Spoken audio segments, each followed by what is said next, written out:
Nag-courtesy call si Davao City Police Office Acting Director Colonel Hansel Marantan kang Davao City Mayor Baste Duterte.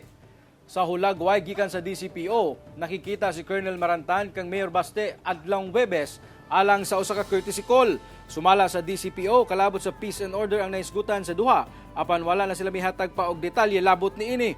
Nahimong kontrobersyal ang appointment ni Marantan. Gani gibutyag ni Pro 11 Regional Director Brigadier General Nicolas Torre III nga si Colonel Lito Patay ang mo'y gipili ni Mayor Baste.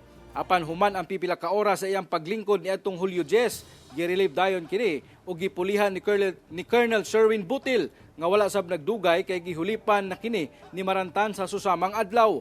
Ang appointment ni Marantan base daw sa mando sa labaw sa PNP sa Camp Crame, sumala ni Torre. Hinoon gipasalig ni Marantan atol sa session sa City Council ngayab pa rin kamutan nga magpabilin ang kahapsay og kalinaw sa dakbayan.